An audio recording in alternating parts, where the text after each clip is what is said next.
ये लोकसभा का चुनाव आप सबके बीच 19 तारीख होने जा रहा है और मुझे तो आप सब लोगों ने मिलकर के 3 महीने पहले राजस्थान की सबसे बड़ी पंचायत में भेजा था।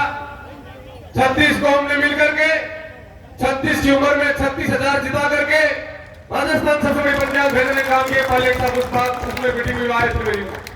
पायलट साहब आपका आशीर्वाद मेरे साथ हमेशा रहता है। आज आप सब लोग इतनी बड़ी संख्या में पधारे हो मुझे आशीर्वाद देने के लिए। मैं जिस दिन टिकट मिला उस दिन से इलाके में घूम रहा हूं। आप सबका मेरे अलवर परिवार का मुझे विशेष प्रेम मिल रहा है। साथियों मैं आपका दिल से धन्यवाद देना चाहता हूं। इस मौके पर मैं आपके गांव ढाणी में आया, आप लोगों ने इस तरीके से प्यार मेरे पर लुटाया जैसे कि आप लोगों ने सांसद आज ही बना दिया।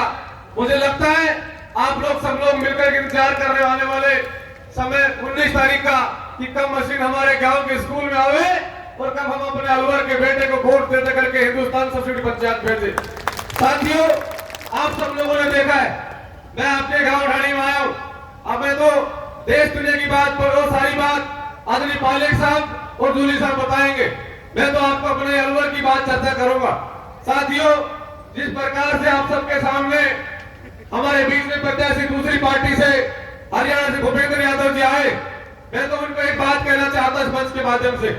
वो कल मीडिया के सामने एक बात कह रहे थे, मेरे गांव में विकास की बात। मीडिया के लोगों ने पूछा कि आप को लिए कह रहे लोग अलवर में आप बाहर के हो, आप बाहर से आए लोग ललित के साथ में हैं। तो उन्होंने घुमाकर मेरे लिए कहा कि मैंने तो उनके गांव में विकास काम कराए। साथियों जो आदमी आज इस मंच से मीडिया के सामने झूठ बोले सफेद झूठ, तो आने वाले वक्त में आपके साथ क्या करेगा आप इस बात को सोच सकते हो। साथियों मैं आपको विश्वास दिलाता हूं कि मैं आपके अलवर का आपका अपना भाई, आपके अलवर का बेटा, आज मैं आदरणीय सचिन पायलट साहब को सामने आप सबके सामने सौगंध दिखाता हूं कि आने वाले वक्त के अंदर आप लोग मेरे अपने सारे अलवर के परिवार मिलकर के मुझे आप लोगों ने आशीर्वाद देकर के हिंदुस्तान की सबसे बड़ी पंचायत में भेजा, तो आपके अंदर कोई दिक्कत आएगी, आज आएगी, कोई परेशानी आएगी तो आपका भाई गोली की तरह चलकर आपके बीच में आएगा, आपके बीच रहेगा। ये बात करने के लिए आप बीच में आए। साथियों दूसरा प्रत्याशी बात कहता है भारतीय जनता पार्टी का प्रत्याशी बात आपके बीच में कह रहे गाँव में कि मेरे से तुम चुनाव के बाद मिलना हो, मुझे एमपी बनाने के बाद मेरे से मिलने हो तो दिल्ली आ जाना, मैं रोज 8 से 9 मिलूंगा। साथियों मैं इस खुले मंच पर आगे बात कहना चाहता हूं आप सबके सामने, आप लोग मुझे 19 तारीख को एमपी बनाकर भेजो और उसके बाद आप लोगों को कोई काम होगा, कभी आपको एमपी की जरूरत पड़ेगी, आपका भाई आपके बीच खुद चल करके आएगा, आपको मेरे पास आने की जरूरत पड़ेगी।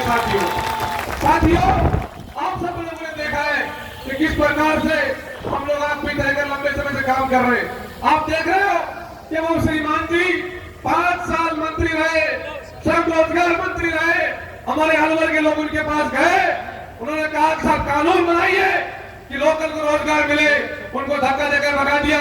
साथियों आज मैं खुले मन से एक बात कह रहा हूं आप सबको कि हमने हजारों की संख्या में बिना कुछ होते हुए नहीं बने फैक्ट्री में रोजगार लगाए हैं और आगे भी कोई नौजवान आएगा तो आप लोग लगाने का आपका भाई काम करेगा। ये मंत्री बनने के बाद एक को लगाने का काम नहीं किया। साथियों आप सब लोगों ने देखा किस प्रकार से नौजवान के साथ सलाह इस देश में करने का काम किया है। इस देश में अग्निवीर योजना बना करके लाए, 2 करोड़ रोजगार तो दिया नहीं लेकिन 4 साल की फौज बनाकर लाए, 17 का भर्ती होगा, 21 का रिटायरमेंट हो जाएगा। अगर देश की सेवा करते हुए शहीद हो गया तो तल पर तिरंगा नहीं मिलेगा, शहीद का दर्जा नहीं मिलेगा। इससे बड़ा जवानी का अपमान को नहीं हो सकता।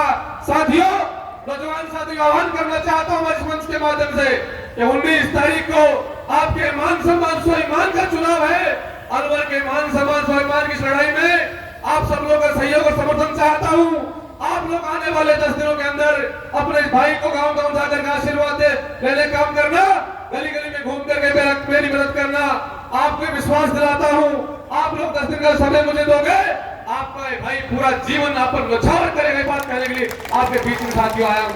ज्यादा लंबी चौड़ी चर्चा किए बिना पुनः आपसे ये अपील करता हूं साथियों कि आप सब लोग मिलकर के 19 तक दलित बन करके इस ग्राउंड में उतरने काम करो। तो विश्वास से एक बात कह रहा हूं आपको कि पूरा जिला आपके साथ खड़ा है। बस आप घर से निकलोगे तो बड़ी संख्या में लोग आपको आशीर्वाद देने के लिए बैठे हैं। इन्हीं शब्दों के साथ ज्यादा लंबी चौड़ी चर्चा किए बिना आप सबका धन्यवाद कि आप इतनी गर्मी होने के बाद में भी हजारों की संख्या में पधार करके अपने भाई भाई को आशीर्वाद देने के लिए आए। आपका बहुत बहुत धन्यवाद। जय हिंद। राम राम साहब।